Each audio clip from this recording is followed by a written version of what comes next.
How's it going, everyone? How you doing? Welcome back to the channel. My name is Josh K, the Lonely Hermit, and today, ladies and gentlemen, we have our main series Pokemon game tier list. I've been saying for weeks I'm gonna do this again, and I'm gonna do it again. I actually did record one, but I didn't like how it turned out, so we're doing it again. This time with Carlos. That one was alone, and like 3-4 weeks ago. But this time we're with someone, and I'm probably gonna do a little bit better. Hopefully, maybe, probably not. But this is an updated version because it's been, I probably should have checked before we started recording. It's been months since I did the other one, and obviously I've played through a majority of these games again, if not all of them again, pretty much. So my opinions have changed. I honestly don't even remember what my tier list really was. I kind of remember some general locations. So yeah, but before we get into all that, be sure to check out the Twitter, Instagram, they're both at Hermit_. Check out the Twitch, it is LonelyHermit__. Playlist links for the 4-way versus a Radical Red 4-way versus. It's on a little bit of a break, but hopefully it'll be coming back soon. And the BDSP 3-way versus, and merch. That's it. Okay. All right, so let's get right into it. So red and blue, fun fact. Cat's meowing. I actually did replay these games semi recently. It's probably like three months ago ish. I still hate them. It did not change my opinion of them. I still don't like them. I get it, they're the first ones. They started and they are old, so mechanically obviously they're not going to be the best. They were the first ones, and that doesn't mean I like them any more than before. I really tried. I tried them again, and I couldn't stand it. But yellow is a little bit better. It improved enough for me to want to put it higher than the other ones. I mean, coming from Gen 1, I agree. But I think so I think that's what we're gonna do. Actually, I'll do the full gen, then I'll ask you. He hasn't played all of them / hasn't played some of them in some time, so he's just kind of be commentating, giving his POV. But yeah, anyways, moving on to Gen 2 is when things get a little bit better. I'd say these are probably between 1 and 2, these are obviously the better games. So I'd put Gold and Silver above Yellow, still in C, because again, like, these older games aren't the best, in my opinion, and I'm not the biggest fan of Johto anyways. But I will say Crystal, out of the Game Boy Color and the original Game Boy games, I'd say Crystal is easily the best. The simple improvements, it's easy. Like, out of these original 6 here, I'd say Crystal is probably the best. And I put it in B because it's out of these 6, if I'm gonna go back to 1, it's definitely gonna be Crystal. It's like, we will always be Crystal above the rest. But I wouldn't mind playing these games in C. Definitely won't play these games, the red and blue. I'm good. Crystal though is definitely one that I'd be more than happy to play. So that's Gen 2. What do you think? I haven't played. You haven't played, so there you go. But I will play Crystal. Crystal. All right, Gen 3, probably my favorite gen. At least tied with another one. Very great games. Ruby and Sapphire, I'm not crazy about, but I'll still put them in B. Like, they're still decent games. I would never pick those up because Emerald exists. That's just my personal opinion. I think Emerald, I would definitely put at least A. Would I put in? I don't think I put in S. I think I'll put in A. I think there's a sign. I think Emerald is a very good game. It's got a lot to do, especially in the post game, but I don't think I'd quite put it S because I don't know. I feel like just because it's Gen 3, just because it's Hoenn, or sorry, original Gen 3 is what I meant to say. It's only got 3 generations of Pokemon. There's a lot to do, but there's kind of, limitations, obviously. But I still think Emerald are fantastic. An easy game to pick up. Fireleaf Green, speaking of easy games to pick up, probably the best entry-level Pokemon games, I'd say, at least, because you can just pick them up and play whenever.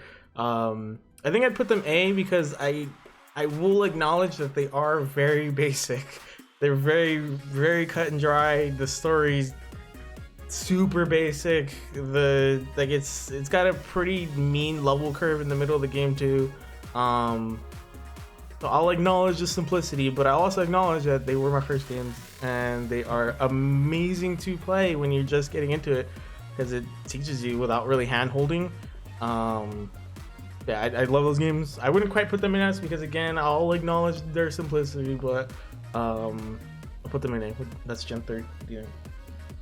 Yeah, I think the first start our Pokemon, like, it's very versus sub stuff. Yeah. Gen 4 is where it gets a little interesting. So I think at the time of doing the first cast, we hadn't done our original 3-way versus on Diamond and Pro with Always No Videos and Jack Machine. I don't think we had done that yet. And I already thought pretty low of Diamond and Pearl, and that series didn't help because it's just so slow. I couldn't stand it. It was hard to play at times. It felt like an older game, even though it was the first games on the DS. I guess it's kind of like an excuse for them because they were the first games on the DS, but they were so slow. I'm gonna put them low C for now. I might change my mind later, but those games are hard to play because of the mechanics of the game. Not so much the game itself, it's more so the mechanics of it. It's kind of now this is one that I believe I did put in S the first time around, but having replayed Platinum, I honestly probably gonna put it low A. I don't dislike the game, obviously I wouldn't be putting it in A. I think it's fun still, but I feel like these other 3 games in A have more to them in a lot of ways. I don't know, something about Platinum when I replayed it didn't hit as well as it used to, or I don't know what it was about it. I don't think I'd ever let it touch BC or D. Definitely not all the way down here with these Game Boy games. But it didn't hold up as much as the first time I played through it. The first couple times, I guess. HeartGold, Soul Silver, my opinion hasn't really changed on these ones. I think they're decent games, pretty run of the mill. I will always say that I think these games were way too overhyped for me, because I didn't get to play them when they first came out. So I spent years just hearing that they're like the best Pokemon games, and then I played them and they're like fine, but they're not bad. I'm not saying they're bad, they're pretty good. Definitely some of the better Pokemon games. And I don't think I'd ever pick up any of these Game Boy games over HeartGold, Soul Silver. But I don't think I'd put them quite up in A with these other ones. Enjoyable, but not a game I'd play more than once every few months, probably. So I'll drop them in B. You haven't played HeartGold, Soul Silver. You did play Diamond, Pearl, or Platinum. We'll get to that. It's not here, by the way. I don't know if you guys have noticed. Brilliant Diamond, Shining Pearl are not here. We'll talk about them, obviously. But no, I haven't. Okay, then we'll just skip that. Whatever. Gen 5. Yes. This is where it gets fun. This is where it gets really fun. Black and White. Probably if this was a story tier list, Black and White would probably easily, easily be S. They have, I'd say, the most fleshed out story in Pokemon, and definitely put a harder emphasis on the story. But gameplay wise, I think they're good, and I think I'd still rather play them over HeartGold, Soul Silver. So I'll put them in B. I think they're good, but when Black and White 2 exists, which is probably the perfected version of Unova, at least until remakes come out, Gen 5 remake confirmed, it's not even close. Like, Black and White 2 are just such fun games. I can replay them all the time, anytime, any day, anywhere. These, like, S tier are like games that I will play multiple times within a week. So you'll probably get a hint here for one of the games that's coming up, but Black and White 2 I could easily pick up any day of the week. A tier is like once a month probably once, something like that. B's like once every 3 or 4 months. C is like probably once a year maybe. D's never. Never. So yeah, Black and White 2, fantastic games. They're just a ton of fun, and they have good difficulty to them as well. Especially when you're doing Nuzlocke, especially when you're doing randomizers. I'm basing this a little more on the vanilla version of the game, but I am kind of taking into account randomizers and stuff. And Black and White 2 actually do have a decent challenge to them when you do randomizers. Arguably at least top 3 hardest Pokemon games to Nuzlocke / do like a randomizer Nuzlocke or hardcore. They can be very difficult, but I just love them. I just love them so much. I played through them so many times now. It's not even funny. I could say the same. To be fair, I could say the same about 3 of the games in A, but I don't think they really hold a candle to Black and White 2 in my opinion. Most of the time, at least. You like Gen 5? It's easily my top 3 favorite game, and it's coming from growing up. So it's like very fun. I think Again. DS again. Have you played Black and White? The first one? No. Yeah, sorry. Do you have them? I can get them on an emulator. I mean, I can get the cartridge, the actual cartridge, obviously. Yeah. So moving on to Gen for $100. Yeah. Moving on to Gen 6, X and Y. He really doesn't like those games. Man, randomized, they're decent. I'd still say they're pretty easy. I did my X randomized Nuzlocke and I did a couple on my own, and they're pretty easy, to be honest. Not to mention the story of the game and the rivals are pretty annoying. So slow. It's pretty slow pace. Like, the pacing of the game is really weird because it speeds up, slows down for a while, and it speeds up like crazy from like the 2nd to like the 7th gym. And it slows down again, and the pacing is just weird. The music is top tier. If this was a music tier list, but X and Y would probably be S, easily. I think the music is great. The Elite Four, the Champion, the Gym Leaders, just the general route themes. Like, it's a very good game musically, and I think that's one of the main reasons why I'm gonna put it in C. I wouldn't really pick these games up regularly. I wanted to change my opinion of them. But the thing is that really hurts is I've tried to do multiple vanilla runs again and again of X and Y, and I always usually stop around like Campfire, which is the mansion or whatever, or I get to the 2nd gym leader, but then I'm kind of like, I don't feel like playing this game anymore. Vanilla, I just don't think they're enjoyable. Games look good, the games sound good, the Pokédex is great. They went for quality, quality over quantity.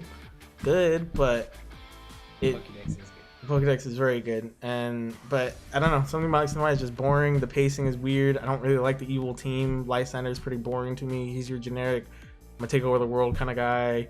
Not to say that like Giovanni isn't, or like Ghetsis tries to kill you, so there's that.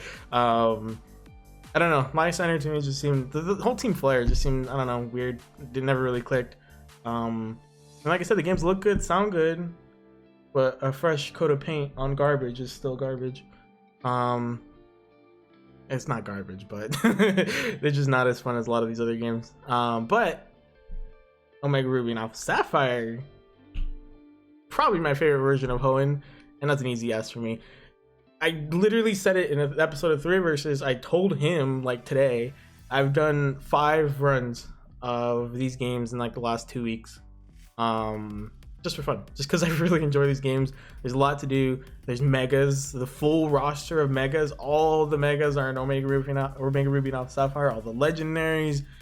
These are very, very fun games to randomize. A little on the easier side, considering you get a free mega, considering you get a few free statics. It can be on the easier side. But it can also be a little bit challenging at the same time. I normally start to struggle midway through the game, like around Norman.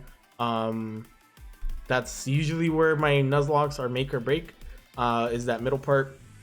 But I think they're just such fun games. Even the base game I've replayed a few times. The Delta episode, the post game, is top 3 best post games. I'd say Emerald probably takes the cake with the Battlefront tier, but definitely up there for one of the best post games. that teaser when you finish the game, the credits finish rolling, and then that Delta symbol pops up. That was pretty freaking cool. I was really hyped when the first time I played that.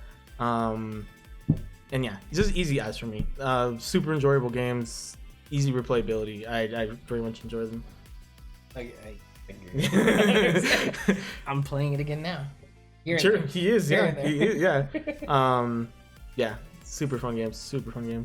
Now we move to Gen 7. He's also not a fan of Gen 7. I like Alola. I really love the challenge of Ultra Sun and Moon, especially randomized, and Sun and Moon randomized as well. They're challenging. I think the Ultra games are more difficult randomized, and in general. But the one thing that always kind of holds these games back a bit for me is this is probably one of the biggest money grabs Game Freak ever did, was releasing not only an enhanced version but 2 enhanced versions, when it was really, that should have just been the base game, you know what I mean? Solid post game where you're chasing the Ultra Beasts and stuff. The Ultra Wormhole's great, it's fun, unique. The legendaries are great. I'm saying all this stuff about Ultra Sun and Moon because I don't really like Sun and Moon compared to Ultra Sun and Moon, and it was really stupid that they came out with not 2 enhanced versions. Just call it like Eclipse or something. Why does there have to be 2 enhanced versions? Ultra Sun and Moon are the much better, improved versions of Alola. I will say, and the thing that's probably gonna keep them an A for me is the beginning of the game. The first island drags on both sides, Sun and Moon and Ultra Sun and Moon. The first island really drags. After that, it becomes a lot better. It's a lot easier to manage. It's not as annoying. I'm gonna go ahead and put these ones in A. That the beginning of the game is mainly what holds them back for me, because the first island is a drag. It drags. But once you get to the second island, you do more trials. You have like a ton of more encounters to get for Nuzlocke, and it just gets more fun. The game speeds up and you don't get stopped as much as the first island. But Sun and Moon for me, they're gonna go low C, just because it's annoying that they came out with Ultra Sun and Moon. And they've been doing enhanced versions, but they came out with 2 enhanced versions, and they're just what Alola should have been in the first place, and it's just kind of annoying there. I don't really see the point of Sun and Moon existing when Ultra Sun and Moon are right there, because you could kind of say that about all the other ones. But I think that's kind of the biggest example. I think the next biggest would be like, why play Diamond and Pearl when there's Platinum? But yeah, you don't like Gen 7, so is there a point to you? You haven't played Gen 7 actually. I'll try it. He's pulling a Derek. That's what Derek does all the time. No, I'll try it. I'd rather try Ultra. Oh yeah, no, I'm not gonna make you play Sun and Moon. I just play Ultra. Yeah, Black and White and Black and White 2 is a different story, because they're almost different games. But I won't make you play Sun and Moon. After arceus, I won't. Yeah. Now we went to Let's Go Pikachu and Eevee, which are main series games. Is actually confirmed by the Pokemon Company. Fun. Are they replayable? No. Honestly, no. But they were fun. I thought they were really fun and enjoyable the first time I played them. I think I'd rather obviously play a lot of these other games. And I'm putting them low B, not because they're bad, but just mostly because of the replayability. And the fact that there's no wild encounter battles. I get it. This is supposed to be like an introduction for people who play Go, you know, to get into Pokemon, like the main series games. This was a good, way to bring them in. It did its job, I think, because after Let's Go Pikachu and Eevee, I feel like there's a lot more hype around Pokemon and all that. But they're fun. It was a fun experience. I tried replaying the games. It wasn't nearly as fun. It's kind of like a one and done thing. They also do have probably the easiest shiny hunting method ever, because you literally just stand there and Pokemon spawn around you, and then eventually one of them shines. And it shows that they're shiny, yeah. So you literally just stand there. You can Lego your controller, you can sit here and watch YouTube or whatever you want to do. You can watch the Brilliant Diamond Shining Pearl 3 Reverses with always my videos Technician while you're shiny hunting. Quick plug. But yeah, the replayability is what really holds them back. But they are Kanto at the end of the day. I loved hearing the remastered music and all that good stuff. Nice nostalgia trip. But it's just a fun experience. But it's kind of a one and done thing. So that's why it's low B there. Sword and Shield. He really likes Sword and Shield. I still play. Yeah. I'm gonna get flack for this. I don't care. I'm putting them in S. I think I wouldn't put them above the other ones. I agree. But I really enjoyed these games, having replayed them like 4 times now, and having fun every single time, using a different team every single time, which is something I can't say for a lot of these games, at least vanilla. I haven't played them randomized too, and this is my pure vanilla opinion of Sword and Shield. All these other games I played randomized, well, except Pikachu and Eevee. All these other games I played randomized, but these games are vanilla, and I already think very highly of them. Definitely big boost. I think I put them in B last time we did the tier list, but since then I replayed them like twice. I've helped him replay it, and it's just an enjoyable experience. I think if it wasn't for the wild area, I probably put them lower. They probably would have stayed in B, because I still would have thought they were pretty decent games. But the wild area definitely improved my opinion of these games. You can spend hours on hours on hours, and there. then like even like the DLC wild areas are also and so yeah, much fun. and you know, I personally I didn't care about the national decks. It didn't bother me. It forced me to use a lot of new Pokemon. You know, like Infernape's not in the game, Fortress is in the game. You have a lot of these Pokemon that aren't even in the game. Force you to use a lot of different Pokemon, and I was okay with it. Honestly, it really didn't bother me. Do I wish at some point they add all the Pokemon to this game a little bit? Yeah, in some way, shape, or form. I don't know how. Boy, I just want everyone else, to be honest. But yeah, I really enjoy these games. And yeah, we're not done with Gen 8, so I'm not gonna ask you yet. We got 2 more games that aren't on this list: Brilliant Diamond, Shining Pearl.